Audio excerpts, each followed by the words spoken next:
Your home for the best college football coverage in Utah is on the KSL Sports Zone. Ready? The Cougars look to keep their unbeaten season alive with a showdown against Arizona. Your home for the best coverage of Cougar football is right here on 97.5, the KSL Sports Zone. This is Hans Olsen and Scotty G, presented by Mountain Land Supply on 97.5, the KSL Sports Zone. Hans Olsen, Scott Gerard, 97.5, the KSL Sports Zone. Hey, coming up here in just a moment, you're going to hear from the general manager of the Utah Hockey Club, Bill Armstrong. And we've already given you the key word. I'm not going to give it to you again because I want to reward those that were listening to earlier in the show. We will say a key word. Either Hans, myself, or Bill Armstrong in the course of the interview will say a key word. When you hear it, be caller number 12, and we'll give you tickets to tonight's game. Any chance he reveals what the name of the team's going to be? We can ask. I don't think Ryan would be particularly pleased with him if he were to announce that today. Could we pry? I'm going to pry. We'll ask and then we'll pry. Do you think the decision's been made? No. You think it's still up in the air? I do. And I am going to stand out on an island, maybe even all by myself, and say, just keep it the Utah Hockey Club. I kind of like it. I think that it's unique. Yep. I think that it stands out. I love the blue and the black and the round logoing. I don't really want to see fans have to change it out after just a year. Which is why they will be doing it. I also don't really want it to be some gimmicky, hairy giant with a full Gia suit that runs around the ice. I don't want it to be that. The bear is the bear, and it's unique. It's iconic. It's iconic. But to me, just go Utah Hockey Club. Make it about the hockey. Make it about great hockey. Make it about the logo. Make it about the black and the blue. I love the coloring that they've done. Yeah. I don't think that's going to change. And I just want it to be the Utah Hockey Club. Yeah. I'm all in favor of it. Yeah. Really? Yeah. I don't think most people are, though. No, I don't think so either. Most people want it to be something gimmicky that they can really glom onto. Yeah, with some weird mascot. Yeah. If you're going to make a mascot, make it athletic and agile. Don't make it lerpy. Like that one in Philadelphia? Yeah. Although that's crazy popular for some reason. Yeah, but I think the most popular mascot in college football is really, you could look at it and say it's Cosmo, because Cosmo does crazy acrobatic things that are mind-blowing. I mean, some of the things that he does are just wild. So if you're going to do that, then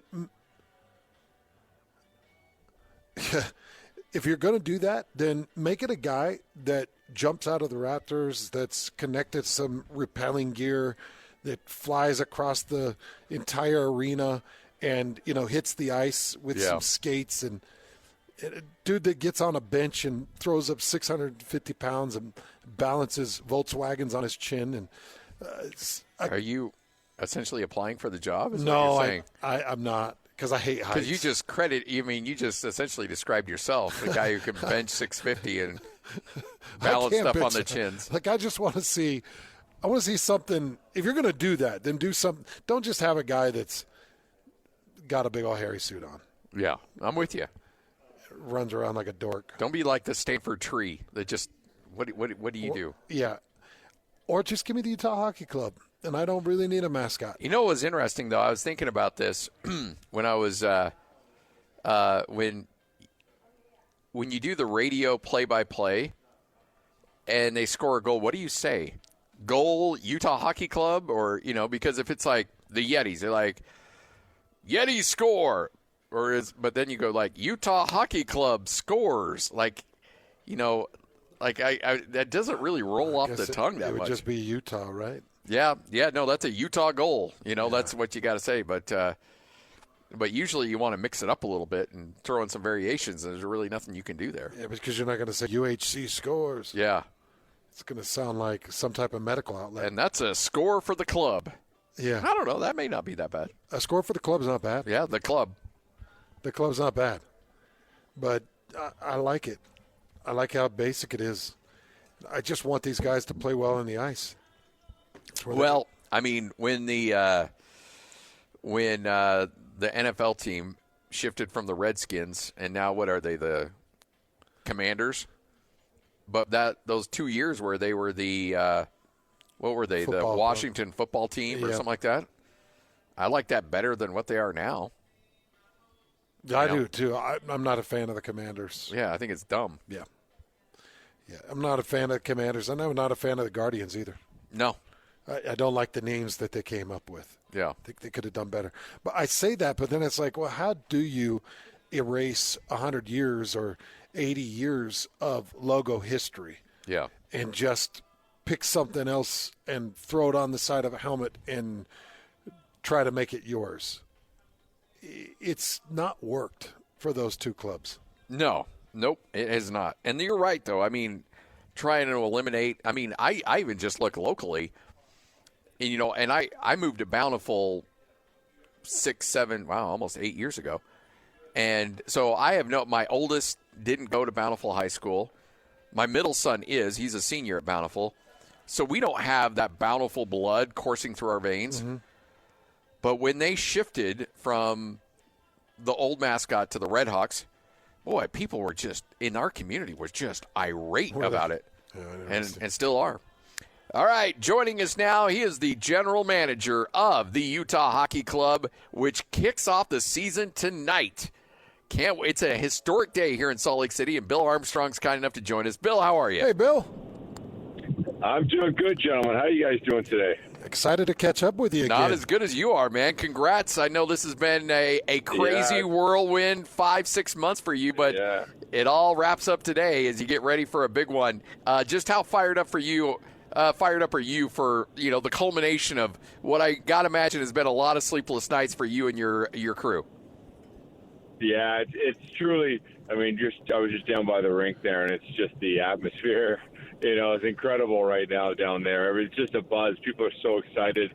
Our players are excited about playing. They looked a little nervous in warm-up, but pregame warm-up. But we're ready to go. We played 7 exhibition games. Been through a grueling training camp.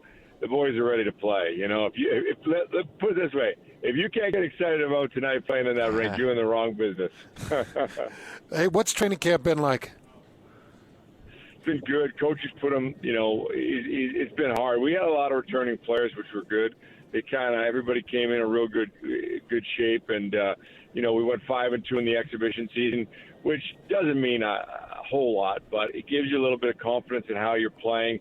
Our guys played real well. Some standouts were, obviously the Kellers and the Coolies and the Gunthers and the Doans and the Sergachevs were real good. So I think this group is matured since last year.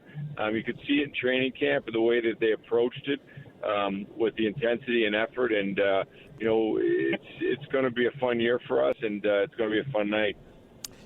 You mentioned Keller. How is it? How do you come to the decision to make him a captain? Is it a team vote? Is it a coach vote? Or how is that named on this squad?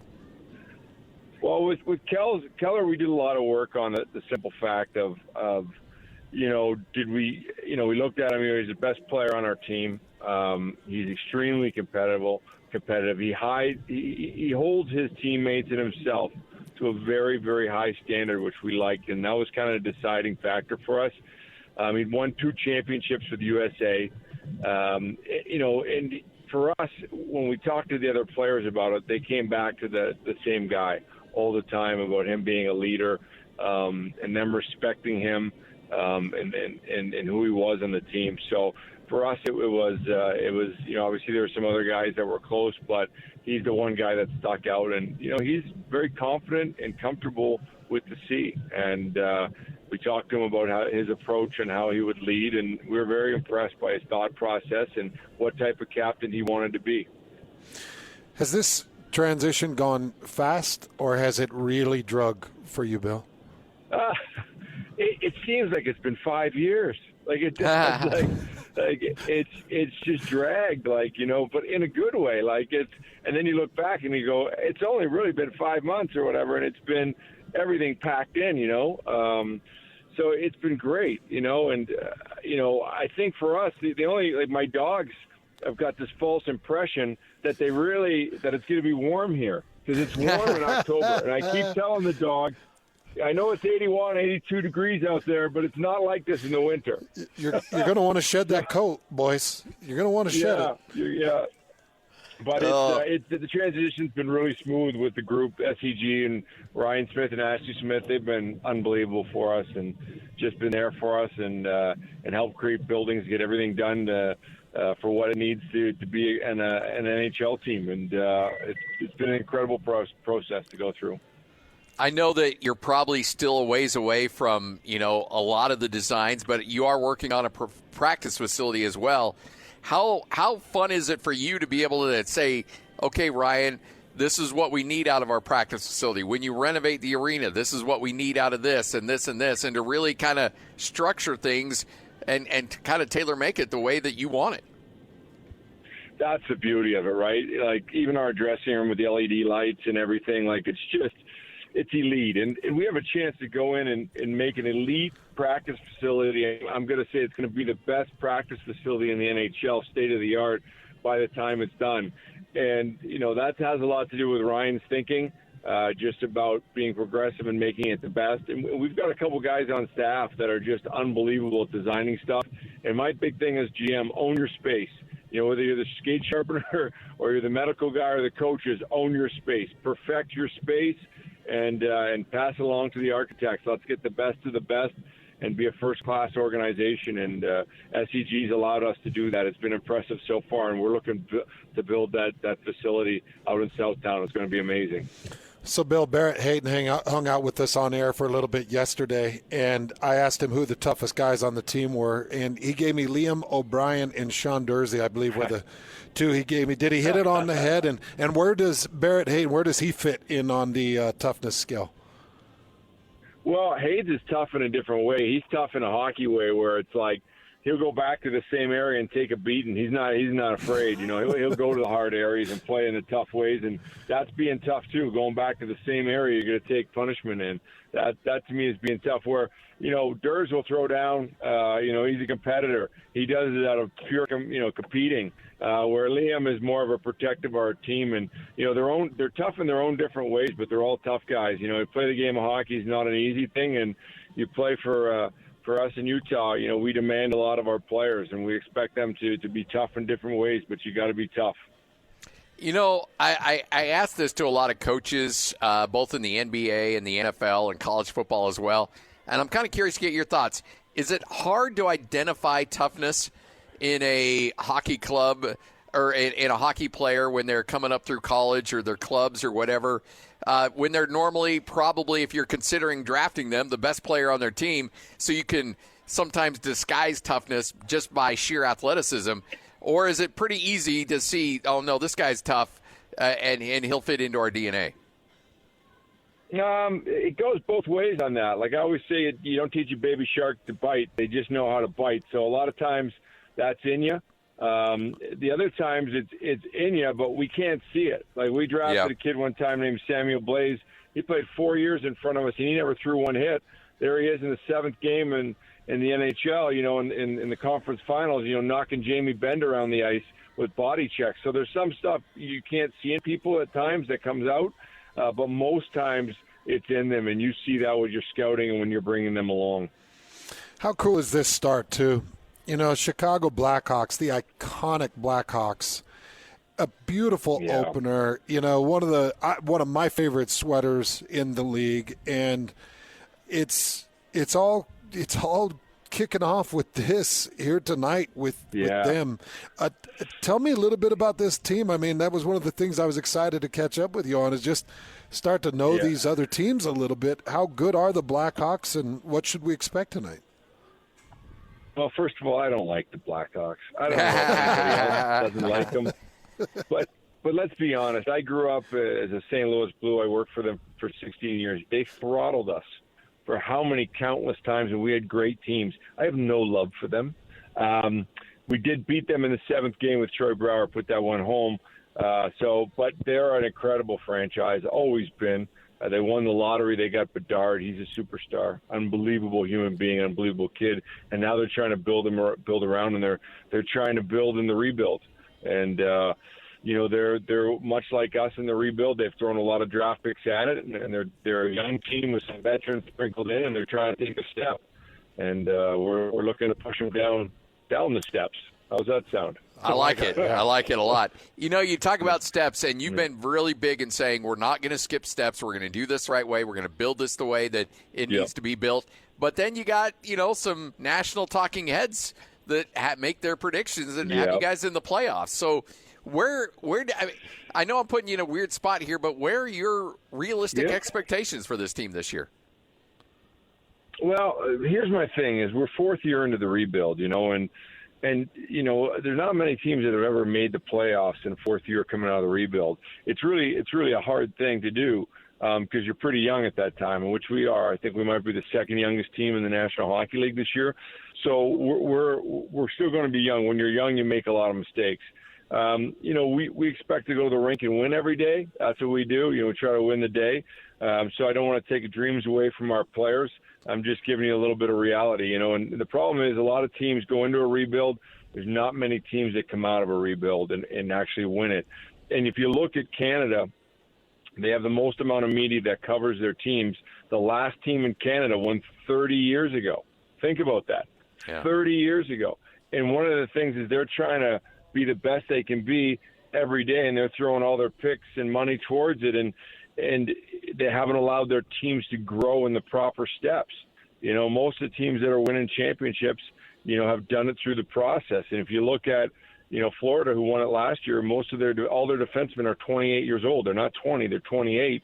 And the majority of their teams have played 7-8 years, and they drafted a number 1 superstar in Barkov and Ekblad and had a goaltender, Bob, that was an unbelievable goaltender, but they did that over a course of a lot of time. And so it takes time to build championship teams. And if you rush it, normally it doesn't end well for you. So we want to make sure we build this the right way. So, Bill, how has Andre the Bear, how has he handled the whole transition, the coach? Well, he's been real good. Bears, he's got vast experience of coaching, so he's seen almost every situation possible. He's hard on the guys. He pushes them. He wants them to be at their best. He's also pretty good at bringing them along and knowing, hey, listen, it's going to take some time to kind of perfect our system and perfect our play and slowly kind of build every day on it. But he's good. He's a unique coach where he's hard on players. He challenges players, but at the same time, he has a good relationship with his players. What is this time of year like for you? Because you do a lot of your heavy lifting and free agency in the draft, but what does you and your department, what kind of mode do you guys shift into as the season begins?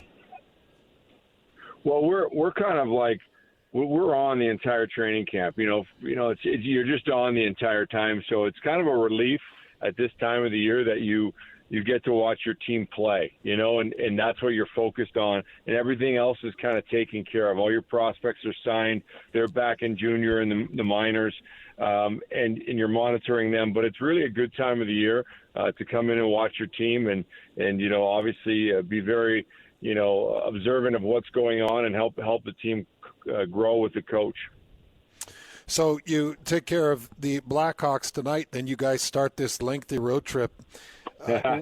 Walk us through these road trips. Help the new NHL fans and the NHL fans here in this state understand what these road trips are like. You go to New York, you're gonna see 2 games of action in New York, then 1 in New Jersey, and then you're all the way back to the West Coast at Anaheim. Long trip. Yeah. Are those exhausting? How exhausting? Kind of catch us up on that. Well, that's a hard trip that you do every year. And you want to win, like you're playing in Madison Square Garden, so it's probably, to me, it's one of the best places you can play hockey in. So, and they're a good team, right? So you're trying to steal points out of there. You're trying to steal points out of New Jersey, which is an upcoming really good team. And the Islanders which are always tough. So, it's a battle on that road trip. You hunker down usually in one place in New York, and you kind of bus in and out of the other places. But it's exciting to be in New York City. You get a good vibe. And if you can start the road trip off in the right way and get a win, boy, it feels good on the road, and you're not as tired. Hey, before we let you go, I know I'm seeing a lot of people on Twitter posting pictures. You are posing for a lot of people that wanted to get their picture taken with you. You still cut a really impressive figure. I know you're in your 50s, but you look like you're in your early 30s. How many minutes do you think you could go if you were to put on the skates and compete? Not very long. No. It's more of at this point in time, it's like you're just keeping maintenance on your body to stay alive, and I work in the league. I don't know if you know that it's called the Never Hungry League. There's food around you 24 hours a day, so you have to, you got to work out, you got to burn the stress. So I've been fortunate my whole life to be able to work out and kind of use that 20 to 40 minutes a day and get all the stress out. But I appreciate the compliment. There you go. Well, hey, we appreciate it. Good luck tonight. Good luck this season. And let's do this again very soon, okay? Thanks so much, Bill. Sounds good. Thanks, guys. Appreciate it. You got it. Bill Armstrong right here on 97.5, the KSL Sports Zone, your general manager of the Utah Hockey Club. And by the way, congrats to Cole Briner, who heard him mention Keller pretty early out of the gate and was caller number 12 and won tickets for tonight's game. Man, what a cool deal. Just getting to know Bill over these last few months, you're cheering for him. Oh, yeah. As much as you're cheering for anybody. Haven't had an opportunity to get to know the coach, the Bear, as they call him. I haven't really had a chance to get to know him, but as far as Bill is concerned, I don't know if there's a more genuine, more hardworking, more impressive person in the game. And I appreciate him taking so much time with us and just being generous with us and being patient with us as we ask our dumb questions and try to figure this whole thing out. But, you got these tough road swings. You're opening up against that iconic logo in the Blackhawks. You just got the whole world of NHL about to spring on you here in the state of Utah. Yeah. And it's a lot of fun. Yeah, no, again, we mentioned this.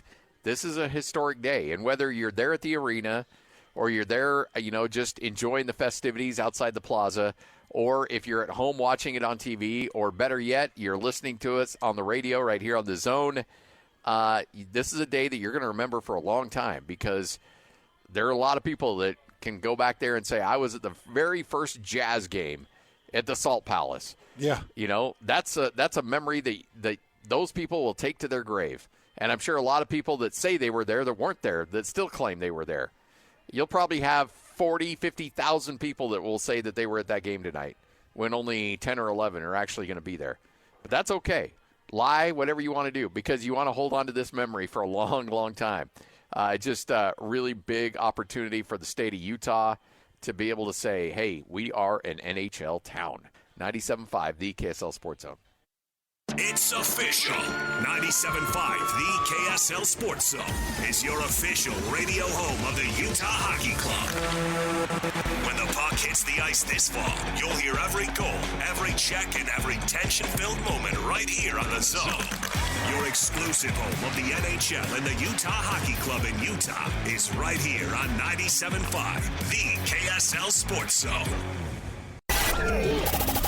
The wheel is loaded, and it's time to talk some sports. This is Sports Roulette with Hans and Scotty on 97.5, the KSL Sports Zone.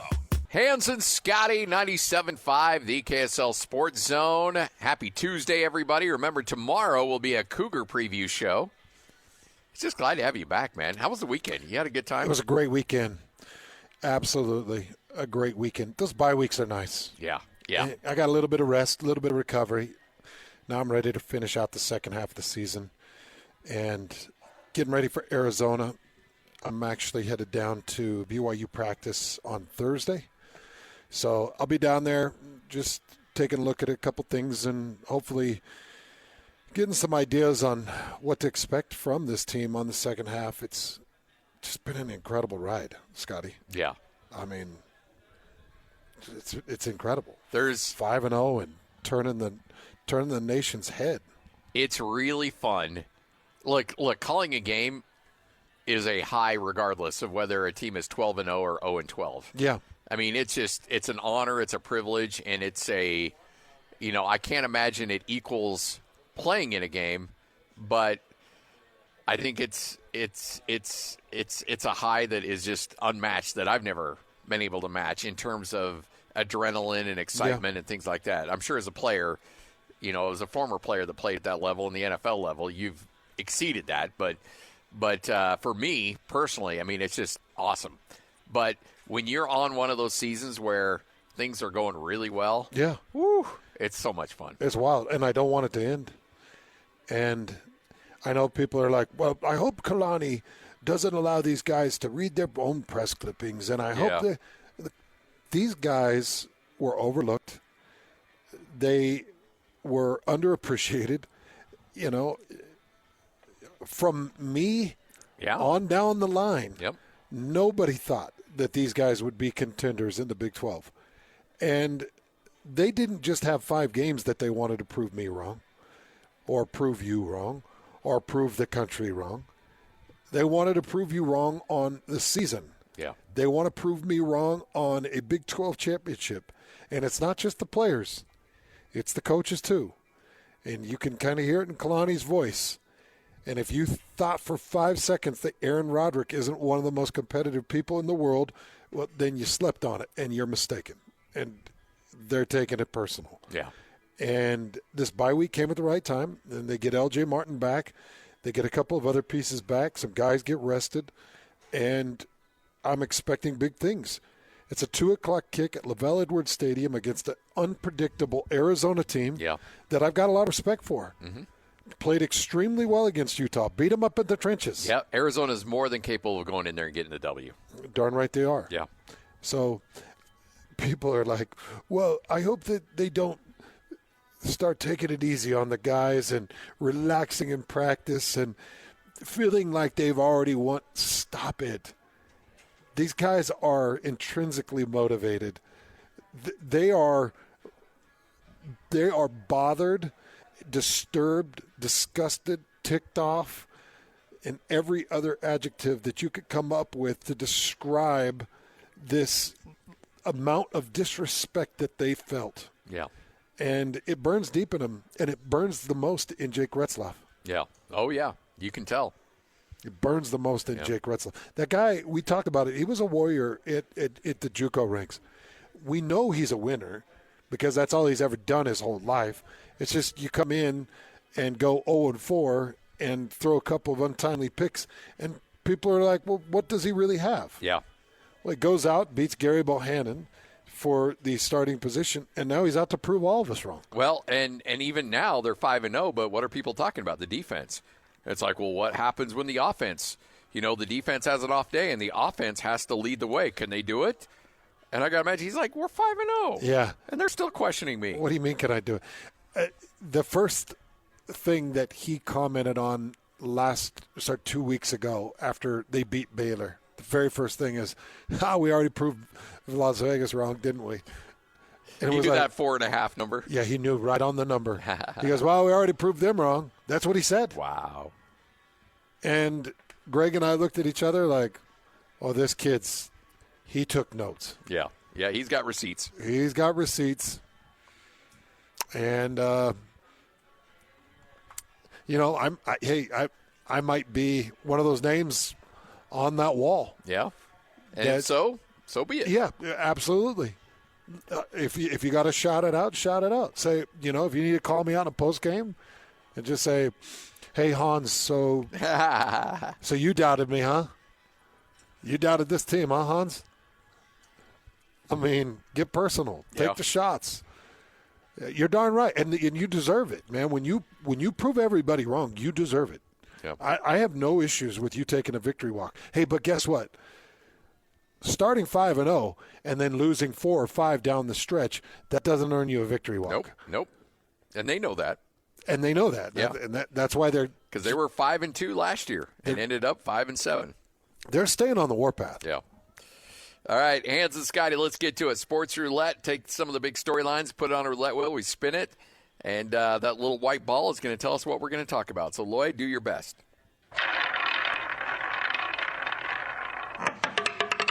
Was security necessary?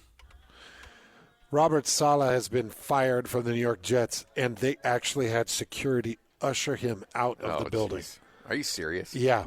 They didn't want him to go in and have conversations with players, but they had security usher him out of the building.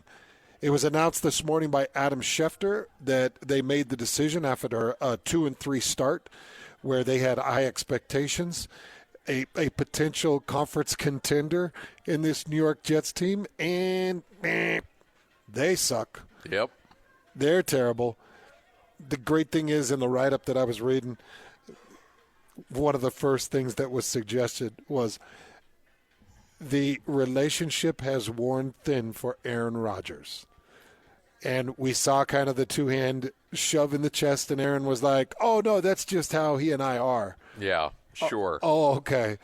Yeah, because the rumblings have made it out to mainstream media that you don't like him, you don't feel confident with him, and here's the problem. He might be a decent coach. They're going to boot him out, and they're going to put all the ownership on your 40-year-old bag of bones that can't cash the checks that you've been writing lately. Nope. So good luck, Jets. You're going to suck for the next 10 years. Well, another storyline that's kind of hit that's kind of leaking out on Twitter over the last hour or so is that Saleh was contemplating firing Nathaniel Hackett, the offensive coordinator, who was a disastrous head coach for the Broncos and has been off to a disastrous start offensively for the Jets. But for some reason, Aaron Rodgers absolutely loves that guy. And so if Aaron caught wind of that, he may have gone to Woody Johnson, the owner, and said, hey, guess what? If you don't make a move here, I'm going to be really upset, and I'm your quarterback. So who you choosing, me or Robert Saleh? You sucked with him before I got here. Yeah. So I think the problem is him. Robert leaves the Jets organization with a 20-36 record. He also leaves the organization having ran Zach Wilson into the ground. Yes. But was that him or just a bad organization? Because they were bad before Robert Saleh, and they'll be bad after him. Yeah, they can't figure it out. You know, and that's the thing. If I'm Robert, I'm like, he'll have a job as a defensive coordinator. Remember, he was running that 49er defense with Kyle Shanahan at a high level. And so he'll have a job as a DC as soon as he wants one, and it'll be just fine for him. So he's like, look, I get to take the rest of the year off. I'm going to get me a nice little buyout. I'm going to spend some time with my family, and I can pick my job in the off season. So in his mind, he's like, this might be a mercy killing for him. He might be like, yeah, you know what? This got me a little bit of a quicker jump on my vacation. Could be. Yeah. I mean, this might be a stress reliever. Yeah. For him. Maybe he wanted it to happen. I don't know.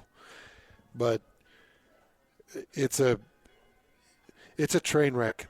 They play Monday night against the Bills. So they're Monday Night Football. So I wonder how Monday Night's feeling about it. They're probably liking it. Oh, yeah, because as much of a mix-up and you've got the crazy coaching situation, I think that they're going to – are they putting the interim tag on the D coordinator? Is that what they're doing? Yeah. So, you got crazy storylines, and you still got Aaron Rodgers. So Monday Night Football's feeling good about that. Oh, yeah, for sure. All right, Hans and Scotty will wrap up this bad boy next. Get you ready for JJ and Alex straight ahead. 97.5, the KSL Sports Zone. It's game week for the Utes, and the Zone is getting you ready for kickoff. After a long bye week coming off a loss to Arizona, Kyle Whittingham and the Utes hit the road for a Friday night showdown against Arizona State. Listen all week long for the best coverage of Ute football. Then catch the Ute pregame show this Friday at 7:30 with the postgame show immediately following the game.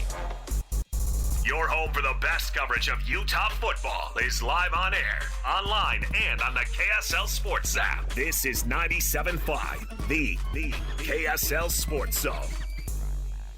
Your home for the best college football coverage in Utah is on the KSL Sports Zone. Ready?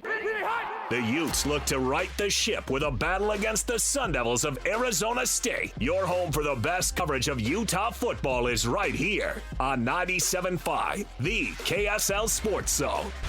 This is Hans Olsen and Scotty G, presented by Mountain Land Supply on 97.5, the KSL Sports Zone.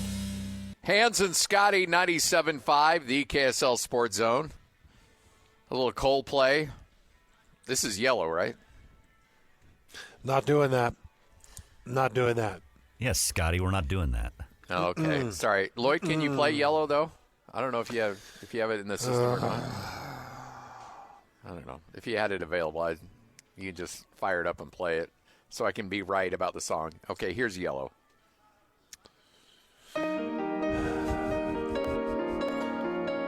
I don't do Guster this way. I know. I'm sorry. That's my bad. Wait, are you as passionate about Coldplay as Scotty is Guster? No. I did not know that. I don't do the Eagles. I would say, no, you're probably more passionate about the Eagles than I am with Coldplay. I do like Coldplay a lot, though. Yeah, I know. And I hear they're great in concert. I'm going to be honest with you. I did not know that you liked Coldplay that much. I really didn't. Oh, Lloyd, don't. I didn't. I've already put us down a bad path. I apologize. Lloyd, don't sit there and act all innocent in all this. Yeah. I've only played the same song and made fun of them for the last 10 years. I had no idea that you liked them. Yeah, but I didn't know you actually were passionate about them. Yeah, I am. I'm pretty passionate about them. I like them. Hey, nominate the U Sports volunteer that you know for the Hercules Hero of the Week. Submit those nominations at KSLSports.com/contest and listen every Thursday afternoon as JJ and Alex will announce a winner. It's all brought to you by the Hercules First Credit Union and Beehive Mills. All right, Hans, big one tonight. Utah Hockey Club in action, taking on Chicago. You and I, Lloyd, will all be down there. And hopefully this time tomorrow we're talking about a 1-0 start for the Utah Hockey Club. I don't know what to expect. I think the thing I'm most interested in is trying to figure out what the league's all about. Yeah, yep.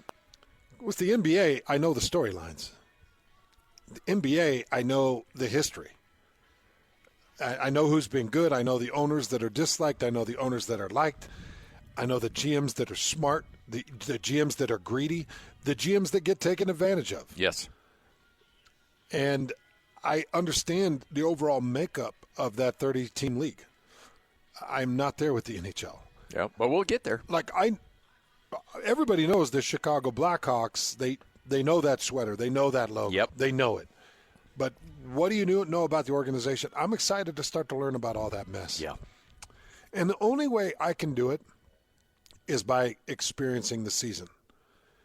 I'm just going to take in the season and watch as much hockey as I can and try to experience it as much as I can at Delta Center just to understand what it's all about and start to build a resume with it because I really don't have a lot to go off of. Yep.